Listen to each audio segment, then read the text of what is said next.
Hey everybody, this is Andrew Jones here with another Artcast. Today I am drawing The Thing from the John Carpenter movie. Actually, it's the poster from The Thing done by the legendary Drew Struzan. Just wanted to do my little homage to it. And I wanted to do a video today of this piece with actual narration because there's a bunch of stuff going on here that I wanted to talk about. Here I'm just penciling in the rough shapes. And if you're not familiar, I'll put the original poster up on the screen here so you can see what I'm kind of going for. This is just kind of, my interpretation of this in pen and ink. But here I'm drawing in a lot of these crisscross lines, and I'm going to try to get the overall look of the poster as much as I can with not spending a lot of time on it and just using a pen and ink. This is the second year that I've done Inktober. I actually did do every day last year, which is pen and ink drawing every day in October. And I was pretty proud of that, so I'm going to try to give it a go this year.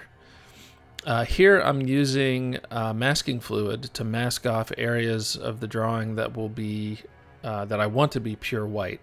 So it's the circular shape around the character's head and all of the little light lines that are coming out of the center of his face.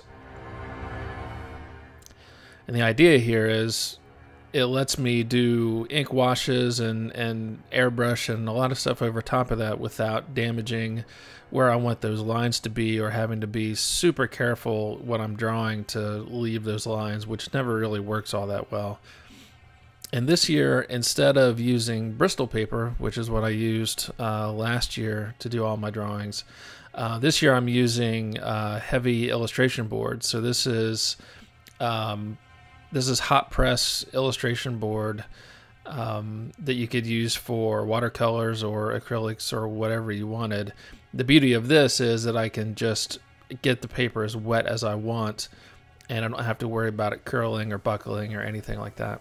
I'm doing this ink wash, which I've never really done before. I've tried it a couple times and just kind of playing with it, but not actually for a real piece.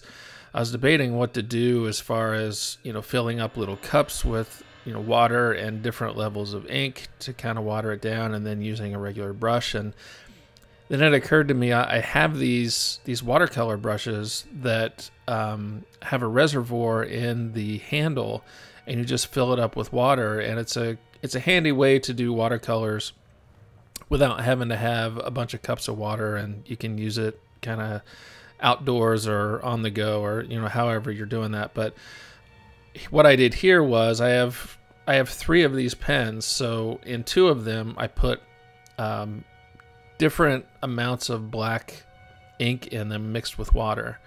So one of them is fairly light, which is that coat you just saw me put down, and the other one is a little blacker, which is the one I'm putting down now.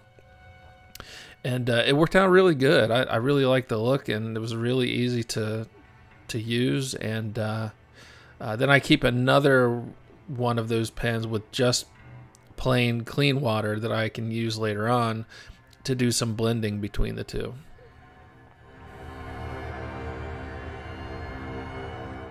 Here I'm just going in with multiple coats of the darker ink wash. And you can see I'm just going right over top of where that masking fluid is. Don't have to worry about it at all.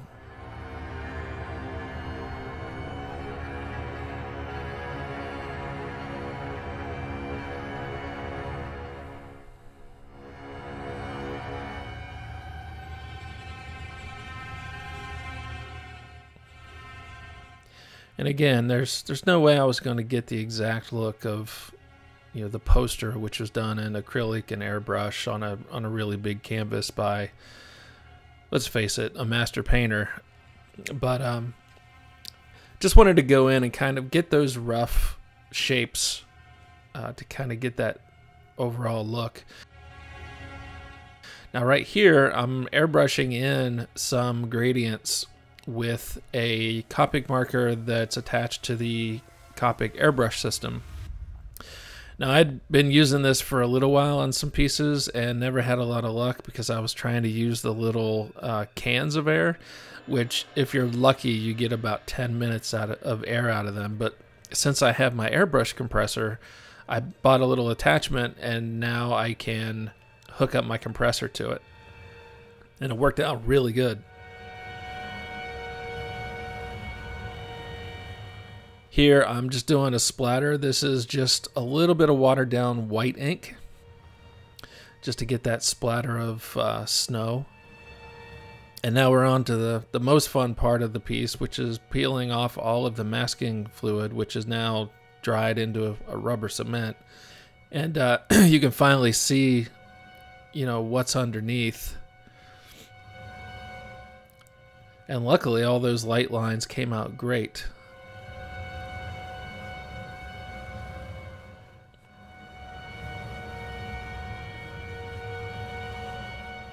And there's the finished piece. Really super happy with this one. As I'm recording this, it's still up for sale in my store. So if you like it, go grab it. See you next time.